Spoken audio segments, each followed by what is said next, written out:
Pendant 10 ans, on a tous construit le produit de la même façon. Une squad, un product owner, un designer, 5 ou 6 développeurs et des sprints de 2 semaines.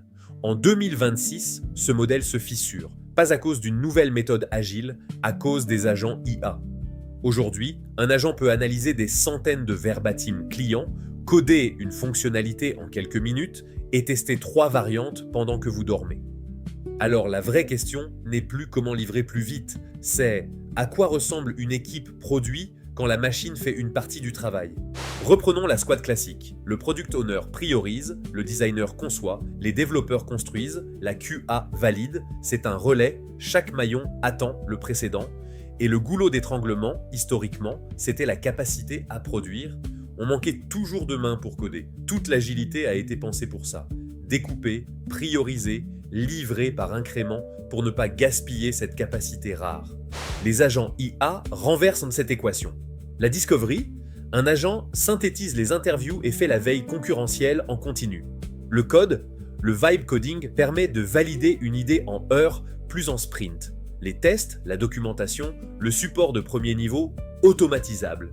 Soudain, produire n'est plus le goulot. La capacité d'exécution devient quasi infinie. Et quand l'exécution ne coûte presque plus rien, ce qui coûte cher, c'est de savoir quoi construire et pourquoi. Voici à quoi ça ressemble. Avant, une squad de 6 à 8 personnes organisée par spécialité. Après, un noyau réduit, 1 ou 2 profils produits qui orchestrent une flotte d'agents. Des startups livrent aujourd'hui avec 2 personnes ce qui ont demandé 5 il y a 3 ans. L'équipe ne disparaît pas, elle se densifie. Moins de mains, plus de cerveau. Chacun passe de faire une tâche à orchestrer un système qui fait les tâches.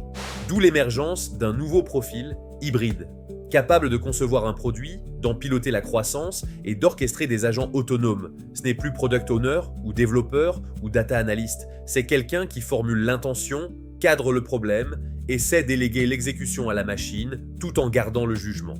On ne recrute plus pour une compétence, on recrute pour une capacité à orchestrer. Maintenant, les pièges, parce qu'il y en a. Premier piège, croire qu'on remplace les humains. Non, on déplace leurs valeurs vers le haut, le sens, la priorisation, la relation client. Deuxième piège, le coût. Aujourd'hui, les jetons sont quasi gratuits, subventionnés. Le jour où le prix des tokens monte, une équipe qui a tout délégué à des agents découvre une facture salée et plus personne qui sait faire.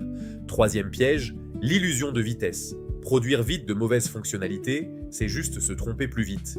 Alors qu'est-ce qui reste irréductiblement humain ? Décider quoi construire. Arbitrer entre 2 visions. Comprendre un client qui ne sait pas formuler son besoin, dire non. Créer la confiance dans une équipe. L'IA accélère le faire, elle ne remplace pas le pourquoi. Et plus l'exécution est rapide, plus une mauvaise décision coûte cher et vite. L'équipe produit ne meurt pas.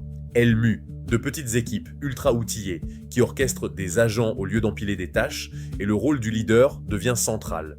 Donner une direction claire pour que toute cette puissance d'exécution serve quelque chose qui crée vraiment de la valeur. Et vous, votre équipe produit combien de mains, combien de cerveaux ? Abonnez-vous à Corporate Mavericks et dites-le nous en commentaire.